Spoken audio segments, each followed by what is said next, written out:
She told me to run along and play with my apps, while the grown-ups handled strategy, 5 minutes after walking past the code that keeps her entire company breathing.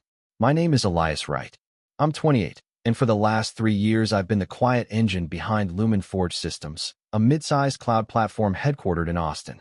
I hold 7 pending patents on the access layer, the compression core, and the real-time sync mesh that make LumenForge more than a pretty website. Those filings are in my name because I built the prototypes on my own gear, on my own time, before anyone at LumenForge knew the problems even existed. The person who told me to run along? That was Talia Carver, 25, immaculate blazer, a resume lacquered with a fresh MBA sheen, and, this part matters, the daughter of our brand new Chief Technology Officer, Elaine Carver. Talia doesn't write software. She writes strategy memos. But she wanders through engineering at 9 p.m. in noise-canceling heels, peers at terminals like they're aquarium glass, and says things like, "We need to allocate resources around impact." It's an impressive sentence that means nothing. That night, I was alone on the 4th floor, finishing the last pass on an authentication patch for the launch build. The cleaners had already ghosted through. The aircon hummed. The city beyond our windows threw back a dull, orange glow. Talia drifted by with a plastic smile and a tablet under her arm. She looked at the terminal spewing my test logs, then at me. "Still here, Elias?" she asked. "You really should get a hobby. Let the adults do the big picture work."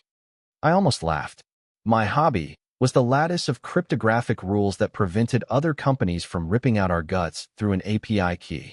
But you learn in this field. Never argue with someone whose confidence is inversely proportional to their competence. I saved the patch, pushed to staging, and kept my mouth shut. On the way to the elevator, I passed a glass conference room. Talia stood beside Elaine, pointing at a slide deck, both of them illuminated blue by a projector. They were laughing in that careful, performative way executives laugh when everyone else's livelihoods are footnotes in their spreadsheet. Watching them, something in my chest stopped wobbling and simply settled. It wasn't anger yet. It was a long, thin line of clarity. When I joined LumenForge, it was 40 people in a repurposed print shop on the east side. The founder, Rohan Mehta, had been a wizard with a whiteboard.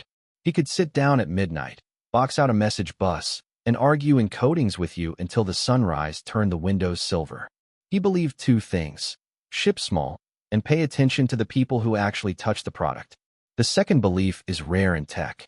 It's also why we survived. 6 months ago, Rohan stepped down. Pancreatic cancer, stage 3. He left a letter with a joke about pointers and a list of things he wanted us to keep sacred. The board brought in a grown-up to scale. They chose Elaine. Elaine had consulted at 5 firms known for buying hungry startups and extracting their IP like bone marrow. Her last title had included the phrase integration, which in our world often means we replace the creators with PowerPoint. She arrived with a plan, a smile, and her daughter. The first red flag wasn't a flag, it was an absence. My name vanished from the architectural docs I'd written. No note, no comment, just poof. The second was my calendar. For 2 years I'd been a standing invite on the core design review. Those meetings stopped landing in my inbox.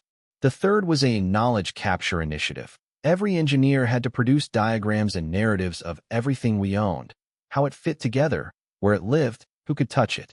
That request sounds benign, even prudent. It's also what you do when you're about to replace the person holding the map. The fourth was small, mean, and memorable. The day before Talia told me to play with my apps, I overheard a conversation in the micro kitchen between Elaine and HR. They were realigning technical leadership around business outcomes. They were reducing dependency on individual contributors. My favorite, we need cleaner IP ownership. HR nodded the way you nod when the person at the table signs your bonus. I drove home in the warm Texas dark with my windows cracked, letting the humidity push into the car. I thought about the patents. They weren't vanity trophies. They were guardrails. When I first prototyped the zero-trust access layer that became our login lattice, I ran it on my own servers behind a tiny auth broker I'd named Vesper. It was a belt and suspenders move at the time, a way to isolate blast radius if something went wrong. As the system matured, we kept it that way. LumenForge authenticated against Vesper through a licensed bridge. No one ever minded because it worked and it was cheap. There was a clause in my employment contract about assignment of inventions, sure, but it was forward-looking. Anything I built during my employment that used company resources. Vesper predated my badge, and the patents referenced that lineage. They were pending, which meant, in the eyes of the law, they were mine, until they weren't. The next morning, at 6:37 a.m., I received the email that made everything click. Subject: Org Refresh, Engineering. The sender was Elaine. The tone was cheerful. As we accelerate into launch and beyond, we're evolving our structure to match our ambition. My role title changed from Principal Systems Architect to Senior Maintenance Engineer. My scope shifted from designing foundational systems to supporting and optimizing existing components. I would report to a newly hired technical vision lead named Mason Waters, a man whose LinkedIn said he'd spent 5 years at 2 companies that had both replaced their dev teams with contractors. The salary line said no change. The implicit line said for now. I read the email 3 times. It had all the correct words for a performance-neutral move. It also had the smell of the recycling bin. I scrolled back to the top and stared at the timestamp, 11:49 p.m. When people send you career-shaping news at midnight, it's because they don't want to look you in the eye. At 10:11 a.m., Talia did another pass through the bullpen. She had a tablet propped in one arm, a stylus she kept clicking, and the kind of smile you get after coaching yourself in the bathroom mirror. Exciting times, she said to no one in particular. Then she stopped at my desk and glanced at the org email open on my right monitor. Don't worry, she said. We'll keep you close to the code. Focus on the little things you're good at. That afternoon I made a list. It had 2 columns. Column A, what LumenForge owned. Column B, what I owned. Column A included the front end, the messaging glue, the CLI, the billing portal, the logs. Column B included the Vesper auth broker, the Quill compression core, and the River Mesh sync engine. Column B was licensed to Column A through keys that lived in a vault only I could open. Column B was documented in a private repository. Column B's patents had case numbers that would eventually resolve to some corporate entity once the transfer paperwork completed. But that paperwork wasn't complete. I left my desk and drove to a coffee shop south of the river where the owner keeps the jazz one notch too loud. I called my attorney. Thomas Garrett is the opposite of every lawyer stereotype I'd been warned about. He's gentle, which is a weapon if you understand pressure. I'd engaged him the day I filed my first patent because he wears 2 hats, startup counsel and patent litigator. Thomas asked me to start at the beginning. I did. He asked 4 questions about timing, 3 about the language in my employment contract, and 2 about where Vesper physically lived. When I finished, there was a 2-second silence on the line. They're going to claim it's all theirs, he said, and they will try to stall you into a settlement after launch. What if I don't let them stall? Then you need leverage. The best leverage is always lawful leverage. What does that look like? Your filings are pending under your name, he said. You licensed use of those inventions to LumenForge through your broker. There is no signed assignment transferring ownership. That means you can revoke their license, but you must do it clearly, in writing, and on advice of counsel. I can draft a cease and desist that asserts your rights and instructs them to stop using the technology immediately. They'll call it sabotage. They'll call it a lot of things. That doesn't mean they're right. You think we'll win in court? I think we won't need to if you're precise. Their entire platform relies on your patents. If they want to keep the lights on, they'll negotiate. But Elias, he paused. If you throw the switch, you have to be ready for the fallout. You will be painted as the villain for a day or 3. I can live with a few headlines. It won't be a few. I know. When we hung up, I sat with my hands around an empty mug until the ceramic warmed my fingers. Then I opened a new note and named it Plan. The next day, Elaine summoned me to her office. The glass walls were supposed to make everything feel transparent. They mostly made people perform transparency. I could see Talia in the adjacent conference room, presenting to a ring of consultants who had the same haircut. Elaine motioned to a chair. Have you read the org refresh? She asked. I have. This is a great opportunity for you. We want to free you up to focus on operational excellence. I designed the operations, and now you can make them bulletproof while Mason carries the strategic vision forward. I'm curious, I said. Why wasn't I considered for the vision role? She smiled. It didn't reach her eyes. Elias, you're invaluable in the trenches. Not everyone needs to be a general. My patents haven't transferred. That brings me to my next point. She slid a folder across the desk. Legal has concerns about the filings. There's a question of whether any of that work leveraged LumenForge resources. We think it's best to pause the assignment until we're confident there's no exposure. I built Vesper in my apartment before I joined. I'm sure you believe that, she said lightly. But perception matters. If we move too fast, we risk entanglement. Let's get through launch, make you comfortable in your new scope, and revisit. Translation: we're going to stall until your bargaining power is gone. Then we'll litigate you into a discount. I stood. I'll need some time to consider. Of course, she said. We all want the same thing. We did not. At 10 a.m. the following morning, a courier delivered a letter to Elaine's assistant. It was brief, precise, and very polite. Thomas had written it with the kind of crisp sentences that ricochet. It asserted ownership of the pending patents in my name. It explained the license arrangements that allowed LumenForge to call my broker. It informed LumenForge that, effective immediately, their license to my inventions was revoked pending a negotiated agreement. It instructed them to cease use, distribution, and derivative work based on those inventions. It warned that continued use would be treated as willful infringement. At 10:18, my desk phone rang. I let it roll to voicemail. At 10:23, my cell rang. Unknown number. I ignored it. At 10:29, Elaine's assistant pinged me on chat. Elaine requests you in the boardroom. Now. On a maintenance window, I typed. Can't be interrupted. At 11 a.m., I opened the vault and rotated the keys Vesper used to authenticate requests from LumenForge. I didn't touch their code. I didn't touch their servers. I didn't delete anything. I simply flicked a legally clean switch. The license they had relied upon no longer existed. Vesper did exactly what it was supposed to do when an unlicensed client tried to talk. It said no. Within 60 seconds, the first monitoring alert fired on their side. During the next 10 minutes, every login attempt produced a polite refusal. The API gateway returned a not authorized. Sync sessions fell over and timed out. Customer support phones lit up like a Christmas tree. At 11:22, Elaine appeared at my desk with 2 security guards trailing her, and fury tamped under her voice like a pilot light. Talia hovered 3 steps behind with a look on her face I'd seen in freshman group projects. Panic plus entitlement. What did you do? Elaine asked. I enforced a license, I said. You are crippling the business in the middle of a launch cycle. I'm protecting my property. She jabbed a finger at my monitor. Turn it back on. That requires an agreement, I said. You have my counsel's contact information. Talia leaned in. Think about your coworkers, Elias. I am, I said. That's why I asked this company for months to treat the people who build the product with respect. This is extortion, Elaine said. It's contract law, I said. There's a kind of attention that only appears when systems fail. It gathered now. Engineers drifted closer in ones and twos, trying to look like they weren't listening as they listened to every word. Somewhere out of sight, someone had a live stream of internal chat open, commentary flickering past like static. I shut down my terminal, slid my personal laptop into my backpack, and stood. I'll be at home, I said. When you're ready to negotiate, send terms.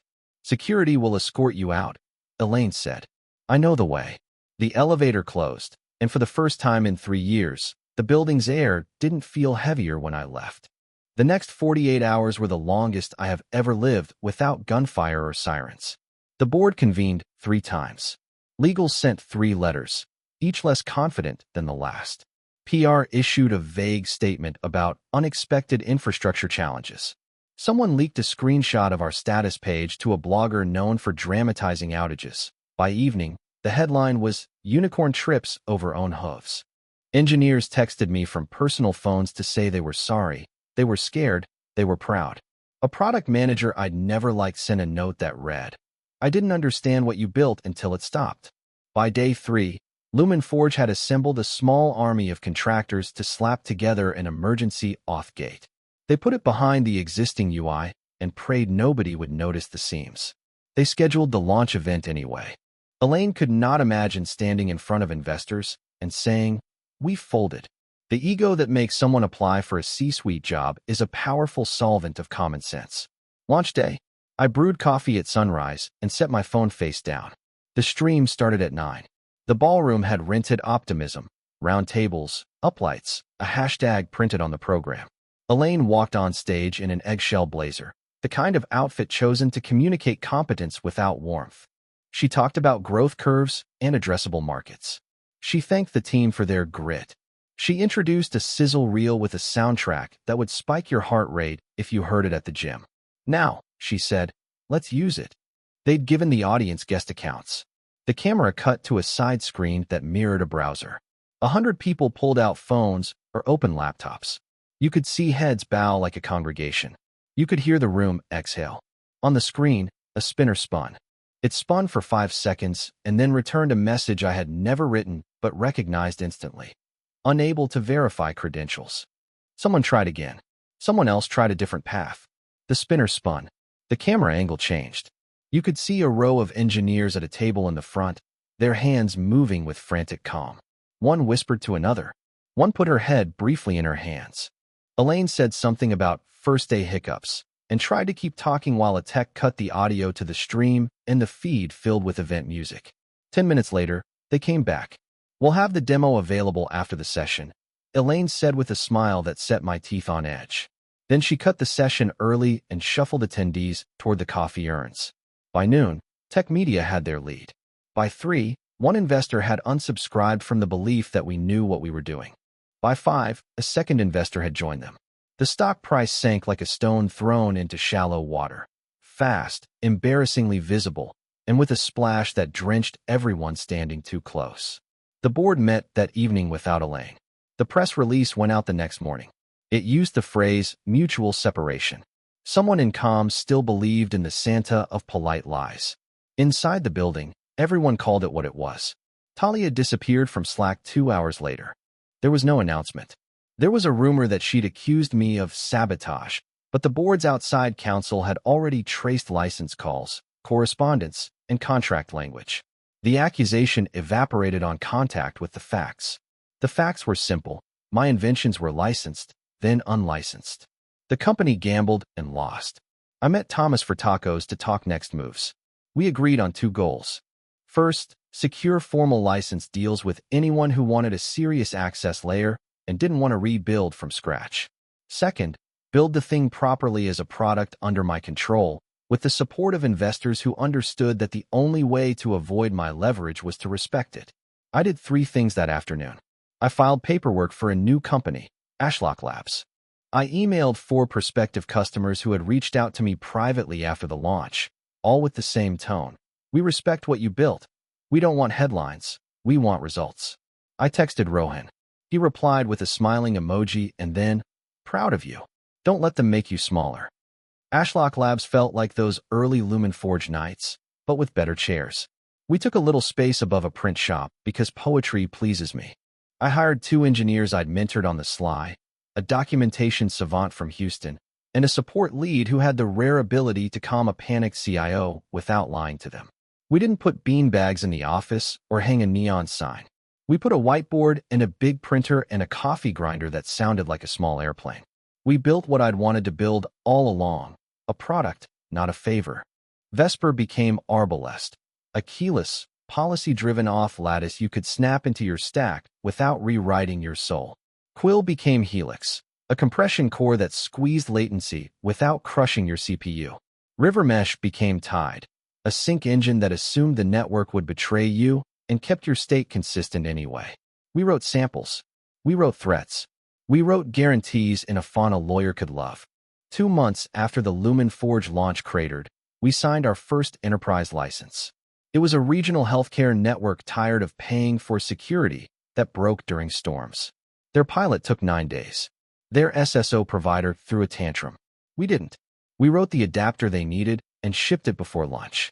Our second customer was a fintech with a habit of rotating vendors every fiscal quarter when the slide decks started to rhyme. Their CTO had sent me a message that read, "You made a lot of enemies fast. That's how I know you're useful." He negotiated hard. We negotiated harder. He signed anyway. In month 3, a venture fund I respected wired us 8 figures. Their partner told me, "We didn't invest because of your drama. We invested despite it. The drama will pass. The architecture won't."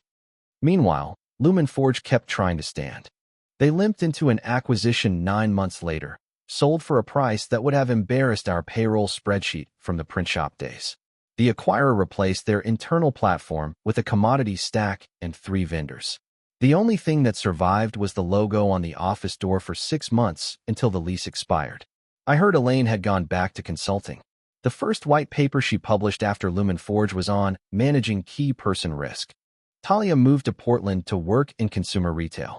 Her Instagram filled with photos of socks arranged in bowls of fruit. Neither of them ever emailed me. Neither of them needed to. The market had already answered questions they hadn't learned to ask. There's a version of this story where I talk about revenge like it's a dessert. I could tell you the outage screenshots tasted sweet and the exit letters went down like champagne. That would be convenient and untrue.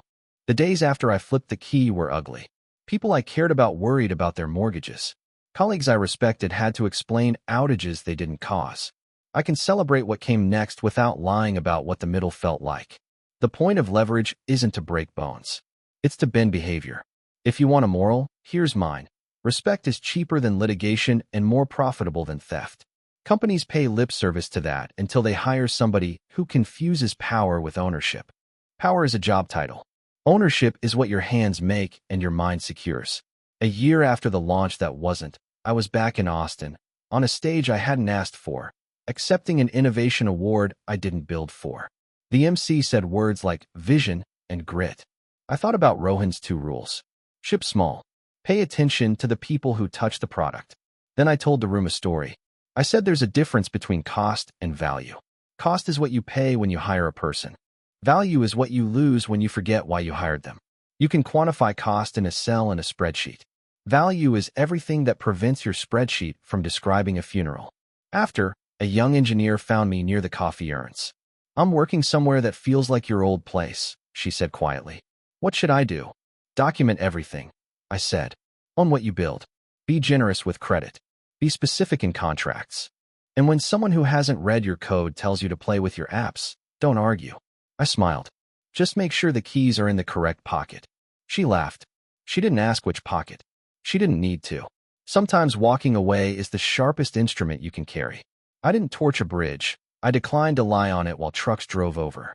Lumen Forge tried to use my hands to bury me. I used my hands to build a door.